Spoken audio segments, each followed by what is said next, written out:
에스겔 9장은 세 부분으로 나눌 수가 있습니다. 1절, 2절은 여호와의 예루살렘을 징벌할 집행자들의 호출. 그러니까 이건 계속 어제에 이어서 성전 환상이에요. 그 성전이 그렇게 우상으로 가득했기 때문에 하나님께서 이 성전과 예루살렘을 심판할 집행자들을 호출하고 있는 장면입니다. 그리고 3절에서 7절은 예루살렘과 하나님의 성전을 무너뜨리기 전에 그 가운데 있었던 의인들, 즉 보호받을 만한 의인들의 구분 명령 및 그 외 사람들을 전원 살육할 것을 명령하고 있는 장면입니다. 그리고 8절에서 11절은 선민의 살육을 목격해야만 하는 선지자 에스겔의 호소, 그리고 그럼에도 불구하고 하나님의 단호한 심판 의지의 천명을 기록하고 있습니다. 1절에 보면 또 그가 큰 소리로 내 귀에 외쳐 이르시되 이 성읍을 관할하는 자들이 각기 죽이는 무기를 손에 들고 나오게 하라. 하나님께서는 말씀하십니다. 그런데 예루살렘 성을 멸망하게 한 존재는 바벨론이죠. 바벨론 군이에요. 바벨론 군대가 쳐들어와서 멸망시켰잖아요. 하지만 이것은 하나님의 허락이 없이는 가능한 게 아니에요. 바벨론이 어떻게 이스라엘 군대를 무찌르고 예루살렘 성을 무너뜨릴 수 있었을까요? 그 옛날 똑같은 상황 속에서 아수르군이 예루살렘을 진치고 있을 땐 하나님께서 아수르군을 하룻밤 사이에 18만 5천 명을 죽이셔요. 그런데 왜 바벨론에겐 이걸 허용하셨을까요? 하나님께서 이 성전에서 벌어지는 그 우상 숭배의 현장을 보시고 바벨론군을 막질 않으신 거예요. 만일 하나님께서 바벨론군을 아수르처럼 막았더라면 바벨론군이 감히 침범을 하지 못하죠. 그렇기 때문에 에스겔은 환상을 통해서 실제 모습을 보게 됐는데 그것은 하나님의 명령이었어요. 즉 예루살렘이 멸망당한 것은 바벨론 때문이 아니라 하나님의 허락하심 때문, 즉 바벨론은 도구에 불과한 거예요. 즉 선민 이스라엘은 바벨론에 의해 멸망당한 것이 아니라 영적으로 봤더니 환상을 통해서 봤더니 실질적으로는 하나님께서 치신 것이다 라는 사실입니다.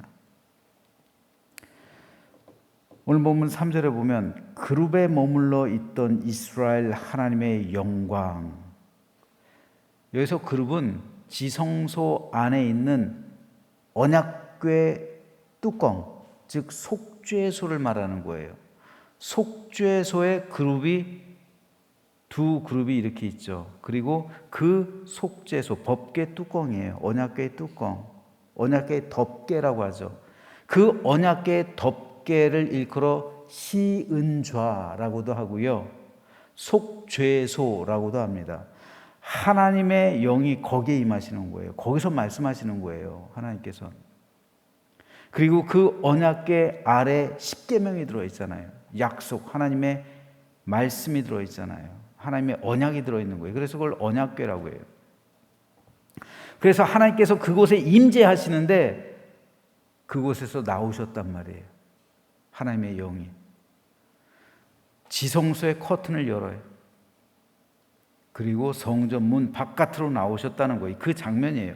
성전 문 지방에 이르렀다. 지성소를 나오셔서 성소 바깥 문에 서신 거예요. 그리고 거기서 여호와께서 그 가논 배 옷을 입고 서기관의 먹그릇을 찬 사람을 불렀다. 이 사람이 누구인지에 대해서는 내일 말씀드릴 겁니다. 내일 새벽 기도 시간에 이 사람이 누구를 상징하는 건지 이 부분에 대해서는 내일 말씀드릴게요. 내일 10장에서도 동일하게 나와요.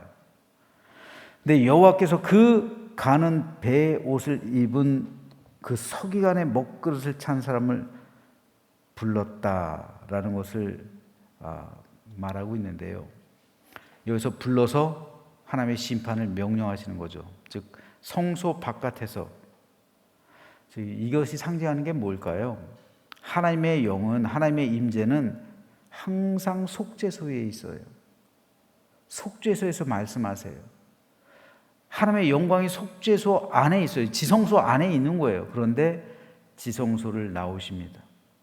그리고 성소를 나오세요. 성소를 나왔다는 건 뭡니까?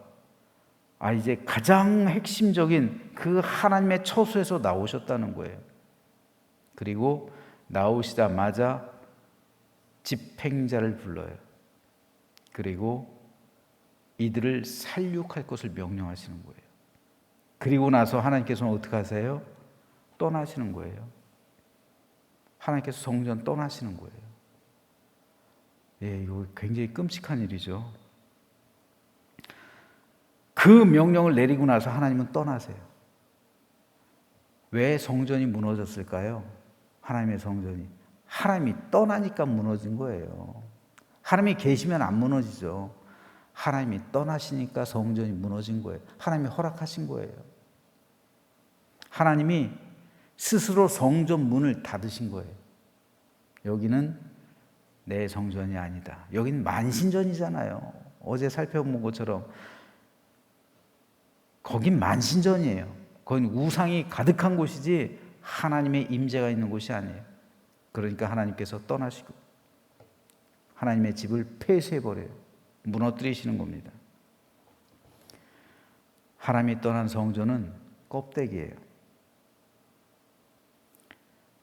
영혼이 사람을 떠나면 그 사람은 죽은 거예요. 시체잖아요. 마찬가지로 하나님의 영이 없는 성전은 그 자체로 죽은 거예요. 그래서 성전이 무너진 거예요. 이게 굉장히 중요합니다, 여러분. 오늘날 교회들도요.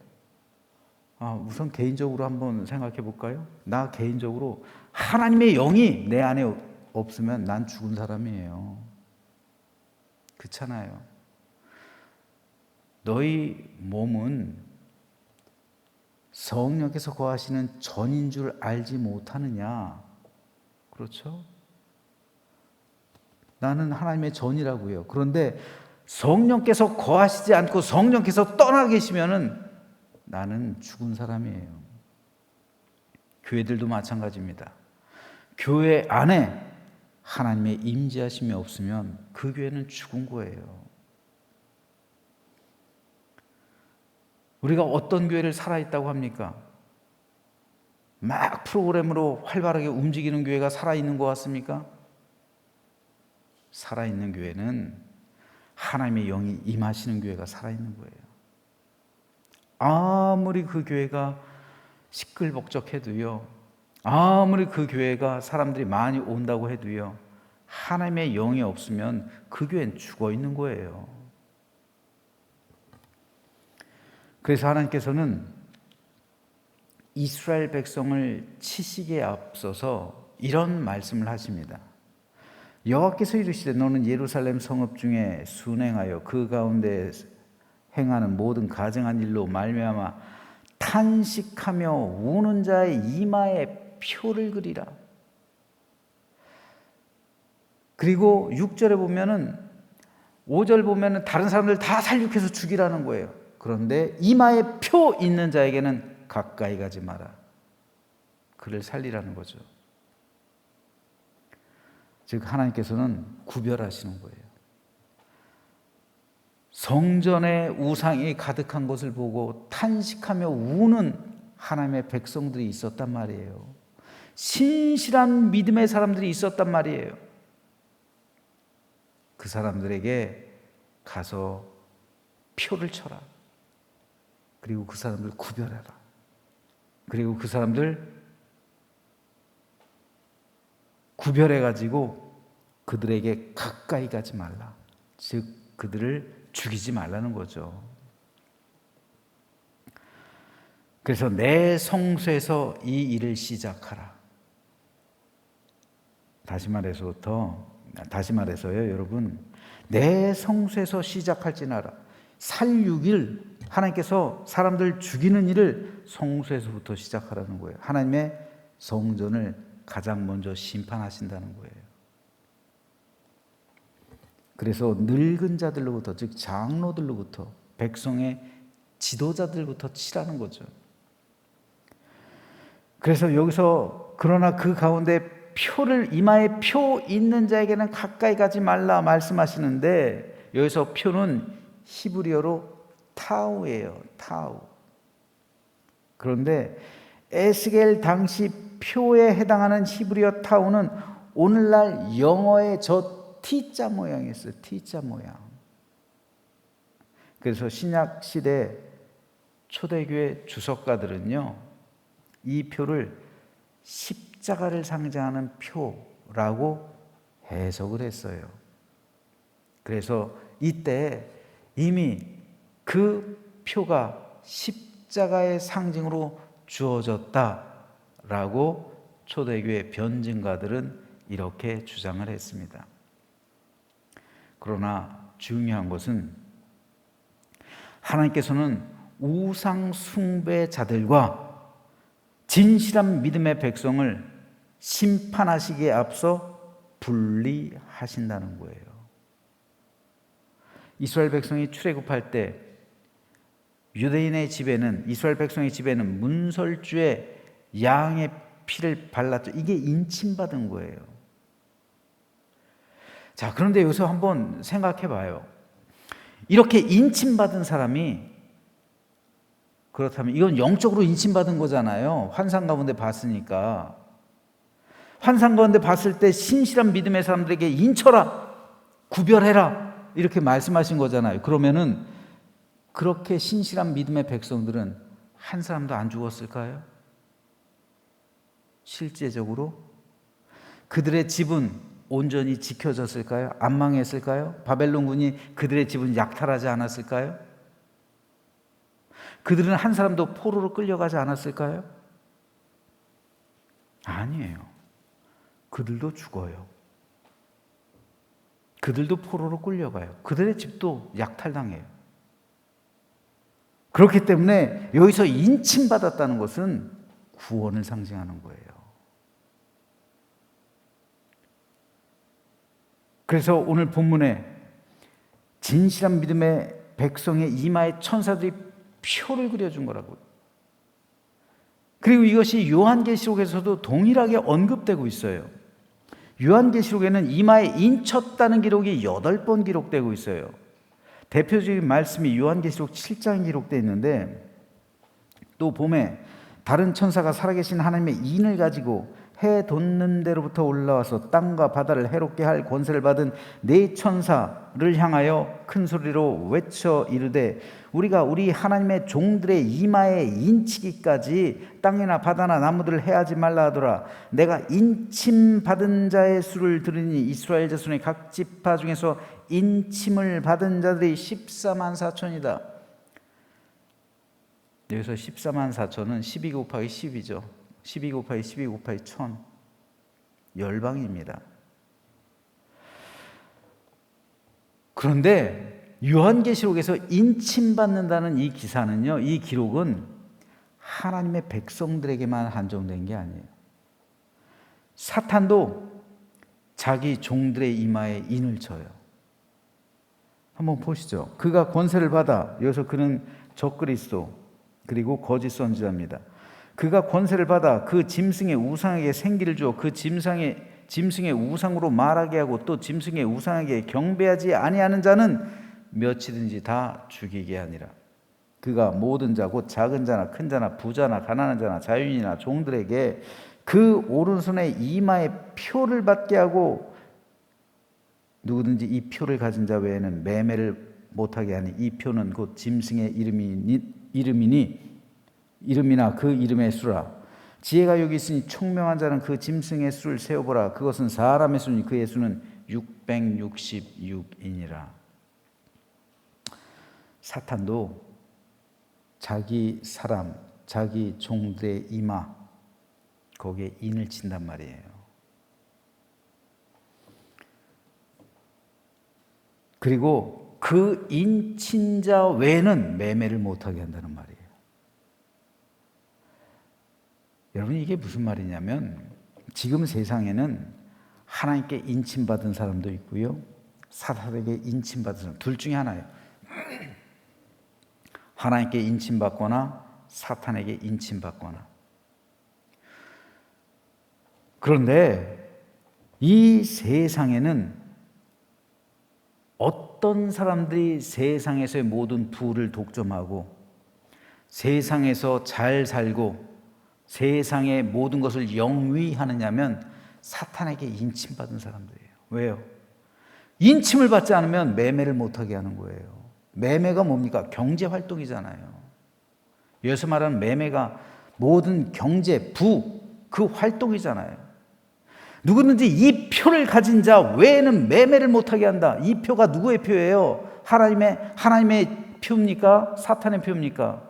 사탄의 표잖아요. 사탄의 표를 가진 자 외에는 매매를 하지 못하게 한다는 거예요. 그렇기 때문에 하나님께 인침받은 자는 세상에서 곤고한 삶을 살아가는 거예요. 실제로 사도 요한 당시 그랬어요. 사람들이 카타콤으로 다 숨어 들어가잖아요. 매매를 못했어요. 이들이 오죽했으면 그 무덤 속으로 들어가요. 그들의 경제는 완전 무너진 거예요. 그들의 삶이 피폐해진 거예요. 어쩌다가 한 번씩 양식을 구하기 위해 가끔가다 나와서 안 걸리면 다행이고 걸리면 죽는 거잖아요. 매매를 못했단 말이에요, 실질적으로. 그런데 그 일이 오늘에까지 이어지고 있는 거예요. 진실한 그리스도인들이 되어서 이 세상에서의 이 매매를 하기 위해선 불법이 난무하죠. 온갖 죄악이 가득하죠. 그리고 가진 더러움과 악들이 가득한 이 사회 속에서 매매를 깨끗하게 한다고요? 절대 쉬운 거 아니에요. 그렇기 때문에 진실한 그리스도인으로서 이 세상 살아내기가 참으로 어렵다는 말이에요. 그런데 그것이 바로 자기 십자가고 좁은 길이에요. 이게 예수님께서 말씀하시는 좁은 길, 그겁니다. 좁은 문이에요. 그런데 적지 않은 그리스도인들이 음료가 주는 번쩍이는 금잔, 그걸 마셔요. 왜요? 세속에 취하는 거예요. 그렇게 살지 않고서는 세상의 부를 누릴 수 없기 때문에 세상의 부와 그 표를 바꾸는 거예요. 내 이마에 있는 그 표와 세상의 부를 바꿔버린다고요. 끔찍하지 않습니까, 여러분? 이렇게 해서 무너지는 그리스도인들이 적지가 않아요.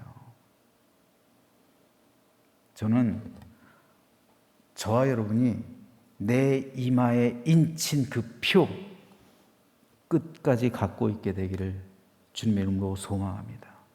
이거 이상 중요한 거 없어요. 아무리 세상이 우리를 유혹하고 번쩍이는 금잔으로 우리에게 주면서 내가 표를 줄 테니까 이 표를 받아라.